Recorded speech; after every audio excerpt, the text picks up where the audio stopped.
दलित हैं, जो बिल्कुल कमजोर लोग हैं, उनके पक्ष में अगर आज कुछ फैसला आया तो इन्हें लगता है कि वो मनुवादी हैं। मैं कहता हूं मनुवादी वो हर व्यक्ति है, मनुवादी वो हर क्लास है जो किसी दूसरे के हक को रोकना चाहती है, वो मनुवादी है। और जो लोग आज विरोध कर रहे हैं ना, वास्तविकता में मनुवादी होने का परिचायक वो खुद हैं। उनके पढ़े लिखे शिक्षित लोग किस तरह की भाषा का प्रयोग कर रहे हैं, उनकी भाषा का स्तर कितना गिर गया है। वो जो है अब शब्दों का प्रयोग कर रहे हैं, वो गालियों का प्रयोग कर रहे हैं, वो धमकियां दे रहे हैं। वाल्मीकि समाज निरंतर समय इतने समय से जो है पिछड़ा रहा। अब हमारे पास खोने के लिए कुछ नहीं है, खोने के लिए उनके पास है। उनकी जो ताकत बनी थी, उन्होंने जो दलित एकता बनाई थी, वो आज खंडित हो रही है और इसके जिम्मेवार कोई और नहीं, वाल्मीकि समाज नहीं है, इसके जिम्मेवार वो खुद हैं।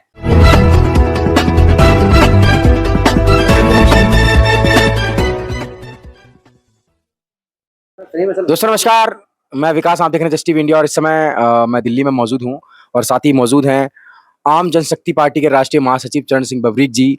और वर्गीकरण का मामला पूरे देश में लगातार गरमाया जा रहा है और लगातार अलग अलग लोग बयान दे रहे हैं। ऐसे में चंद्रशेखर की जो रैली होने वाली है 11 सितंबर को डेट निर्धारित हुई है, तो वहीं वाल्मीकि समाज के कुछ लोग हैं वो 10 तारीख को जंतर मंतर पे अपना रोष प्रदर्शन करेंगे। तो चरण सिंह बबरीक जी के पास चलते हैं और जानने की कोशिश करते हैं, सर क्या रहेगा वर्गीकरण के फैसले को आम जनशक्ति पार्टी किस तरीके से ले रही है? सबसे पहले तो मैं विकास जी आपका धन्यवाद अदा करूंगा आपके चैनल का। और जो आपने सवाल पूछा, वर्गीकरण के फैसले को जो माननीय सुप्रीम कोर्ट ने इस देश के वंचित, शोषित और उपेक्षित लोगों के लिए जो फैसला दिया है, वो उनके हक में दिया है। और आरक्षण की व्यवस्था, संवैधानिक व्यवस्था जो आरक्षण की व्यवस्था है, वो उन तमाम लोगों के लिए थी जो जिनका पक्ष मुख्य धारा से कमजोर है, जो मुख्य धारा में नहीं आए, उनके लिए था। अब से पहले तक, देश आज़ादी से अब तक आरक्षण का ठीक से वर्गीकरण ना होने के कारण ही कई सारी जातियां जो है वो पिछड़ गई हैं।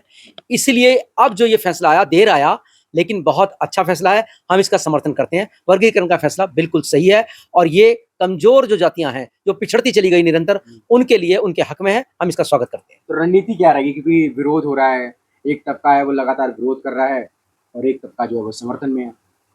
तो देखिए, विरोध इसका होना नहीं चाहिए, क्योंकि ये किसी ने किसी से छीना तो है नहीं।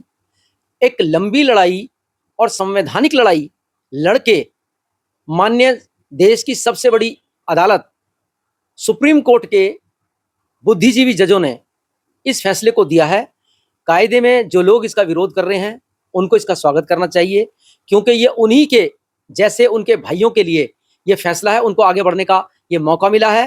तो इस मौके पर उन लोगों को ऐतराज नहीं जताना चाहिए। अगर वो जता रहे हैं तो ये गलत है, और अगर वो फिर भी विरोध करें, विरोध उनका संवैधानिक अधिकार है, वो चाहे विरोध कर सकते हैं। लेकिन जिन लोगों को मिला है, हम भी इसमें चुप रहने वाले नहीं है। ये लड़ाई लंबी है, हम लंबी लड़ाई लड़ेंगे। इसके लिए सड़कों पे आना पड़े सड़कों पे आएंगे, कोर्ट में जाना पड़ेगा कोर्ट में भी जाएंगे, सरकारों। तो ये लड़ाई लंबी है और आम जनशक्ति पार्टी, हमारी जो पार्टी है, वो चाहे सड़कों पे आना पड़े या कोर्ट में जाना पड़े, अलग अलग स्टेटों की जो सरकारें हैं उन पर दबाव बनाना पड़े, और केंद्र की सरकार, जिससे ये जल्द से जल्द इस कानून को लागू करें और वंचित, शोषित और उपेक्षित लोगों को इसका लाभ मिल सके, इसके लिए आम जनशक्ति पार्टी और पूरा वाल्मीकि समाज इसके लिए काम करेगा। अभी 11 सितंबर को चंद्रशेखर आजाद की रैली भी होने वाली है और उनका जो पोस्टर रिलीज होता है, उस पोस्टर को मैंने देखा और उस पोस्टर में लिखा हुआ है कि अलग से जो है, जो दलित पिछड़े हुए हैं उनको अलग से उन्होंने रिजर्वेशन की मांग की है, लेकिन जो सरकार से मिला है उसका विरोध किया। देखिए, मुझे तो ये लगता है कि ये मामले को डाइवर्ट करने का एक तरीका है। अब आप सरकार से डिमांड कर रहे हैं अलग से, और कब सरकार देगी, कब ये लागू होगा, मिलेगा नहीं मिलेगा। अगर आप इतने चिंतित हैं उनके हितों के लिए, तो जो माननीय सुप्रीम कोर्ट के माध्यम से जो हमें मिला है, आप उसका विरोध क्यों कर रहे हैं? आपको उसका समर्थन करना चाहिए। अगर आप एक तरफ उसका विरोध करते हैं और दूसरी तरफ ये डिमांड करने जा रहे हैं, तो ये अपने आप में बहुत बड़ी जो है गलत बात है, और ये बात हजम होने वाली नहीं है। ये बात बिल्कुल एक दूसरे के विपरीत है। आप एक तरफ विरोध कर रहे हैं, कुछ मिल रहा है, जो मिल चुका है उसका विरोध कर रहे हैं, और आगे ये कह रहे हैं कि हम अलग से जो है इनके लिए डिमांड करेंगे। तो मुझे लगता है ये उनकी अपनी एक राजनीतिक पार्टी है, ये उनका अपना एक पॉलिटिकल स्टंट है लोगों को ठगने का, और इसका हम विरोध करते हैं। वहीं अभी एक जब भी कोई कोर्ट का फैसला आता है तो तमाम लोग जो है सुप्रीम कोर्ट के वकीलों के ऊपर, सुप्रीम कोर्ट में तमाम जज हैं, जो 7 बेंच की जज ने ये फैसला दिया है, उन तमाम जजों को मनुवादी कहा जा रहा है, बोल रहा है बीजेपी आरएसएस के इशारे पे हुआ है। कैसे देख रहे हैं इसको आप? देखिए, ये कहना बिल्कुल गलत है। इससे पहले जब कोर्ट ने इसके विरोध में फैसला दिया था, तब तो किसी ने नहीं कहा कि ये हमने तो नहीं कहा, क्योंकि हमें तो इस देश की न्याय व्यवस्था पर यकीन है, हमें इस देश की न्याय व्यवस्था पर यकीन है। लेकिन आज जो लोग बोल रहे हैं, उन्होंने उस वक्त ऐसा कुछ नहीं कहा, क्योंकि तब उनके मन मुताबिक फैसला आया, इस पर रोक लगी, तो उन्हें बिल्कुल मनुवादी वो लोग नहीं लगे। लेकिन आज जब फैसला कुछ पिछड़े जो दलित हैं, जो बिल्कुल कमजोर लोग हैं, उनके पक्ष में अगर आज कुछ फैसला आया, तो इन्हें लगता है कि वो मनुवादी हैं। मैं कहता हूं मनुवादी वो हर व्यक्ति है, मनुवादी वो हर क्लास है जो किसी दूसरे के हक को रोकना चाहती है, वो मनुवादी है। और जो लोग आज विरोध कर रहे हैं ना, वास्तविकता में मनुवादी होने का परिचायक वो खुद हैं। तो बबरीक जी, एक बड़ा सवाल ये भी खड़ा होता है कि समाज में जो पूरा एक तरीके से देखा जाए अलगाववाद हो चुका है, दोनों समाज अलग अलग हैं और लगातार जो है 1 अगस्त के बाद एक दूसरे के ऊपर जो है लांछन लगाना शुरू किया लोगों ने, और फिर 9 अगस्त के बाद जो है वाल्मीकि कमेटी अपना जवाब देना शुरू करती है और जवाब वो तथ्यात्मक देती है। लेकिन उसके बाद भी अभी समाज में जो अलगाववाद है, जहाँ एक तरफ दोनों समाज जो है आपस में मिलकर लड़ते थे कभी किसी मुद्दे को लेकर, चाहे वो 2 अप्रैल का आंदोलन हो, तमाम मुद्दों को लेकर जो है वाल्मीकि और जाटव समाज जो है वो मिलकर लड़ता था। लेकिन अभी इस फैसले के बाद से दोनों ही अलग थलग हो गए हैं। तो आपके मतलब आप क्या कहना चाहेंगे तमाम लोगों को? देखिए, ये जो अलगाववाद की स्थिति आई है, ये वास्तविकता में तब आई जब वो ताकतें जो अपने आप को दलितों का हितैषी बोलती थी और दलितों की तमाम जातियों को एक सूत्र में बांधने का काम करती थी, लेकिन जब उन्होंने इस फैसले का विरोध किया, तो अलगाववाद की शुरुआत वहां से हुई। और आप देखिए कि वो समाज दूसरे पर अनपढ़ होने का आरोप लगा रहा है, और खुद इसका मतलब यह है कि वो खुद को शिक्षित मानता है, और शिक्षित है भी। लेकिन उनके पढ़े लिखे शिक्षित लोग किस तरह की भाषा का प्रयोग कर रहे हैं, उनकी भाषा का स्तर कितना गिर गया है। वो जो है अब शब्दों का प्रयोग कर रहे हैं, वो गालियों का प्रयोग कर रहे हैं, वो धमकियां दे रहे हैं। तो उनके पढ़े लिखे होने का मुझे बताइए क्या फायदा है? कैसे वो अपने आप को पढ़ा लिखा कहते हैं? तो और वो लोग हिंसक हो रहे हैं।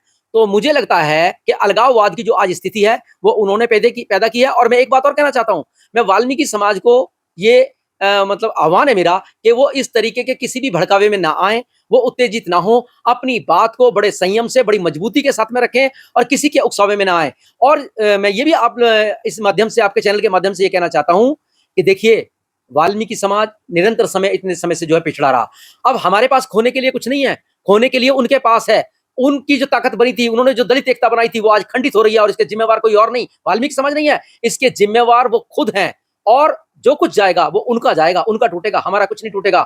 और दूसरा, मैं एक बात और कहना चाहता हूं कि वो वाल्मीकि समाज को बड़ा कमजोर बता रहे हैं, अनपढ़ बता रहे हैं, अशिक्षित बता रहे हैं, संख्या नहीं है। और सत्य ये है कि अगर हम अनपढ़ होते, अगर हमारी संख्या कम होती, तो उनको इतनी परेशानी नहीं होती। वो किसी जाति का विरोध नहीं कर रहे, कोई खाली वाल्मीकि समाज को थोड़ी मिला ये फैसला, उनके पक्ष में थोड़ी आया है ये फैसला, और भी तमाम जातियां हैं उनके पक्ष में आया है, लेकिन वो किसी का नाम नहीं ले रहे। आप देखिए, उन्होंने टारगेट पे लिया वाल्मीकि समाज को, क्योंकि वो जानते हैं कि वाल्मीकि समाज में पढ़े लिखे लोग भी हैं, और अगर कुछ लेने की हिम्मत रखती है तो ये वाल्मीकि समाज रखती है। उनका विरोध ये साबित करता है, इसीलिए विरोध हो रहा है। तो अभी समाज के तमाम लोगों को क्या कहना चाहेंगे? मैं समाज के लोगों को यही कहना चाहूंगा कि वो संयम बरतें, अपनी लड़ाई को कानूनी तरीके से सभ्यता के दायरे में रह के, चाहे वो सड़क पे लड़नी हो, आंदोलन करना हो, या कोर्ट में जाना हो, या सरकारों के सामने कोई मांग पत्र रखना हो, उसे बहुत अच्छी भाषा में अपने तरीके से वो रखें, वो उनका हक है। और जो विरोध कर रहे हैं वो भी उनका हक है। तो हमें टकराव की स्थिति पैदा नहीं करनी है, अपनी अपनी लड़ाई को अपने अपने तरीके से हम लड़ें। धन्यवाद।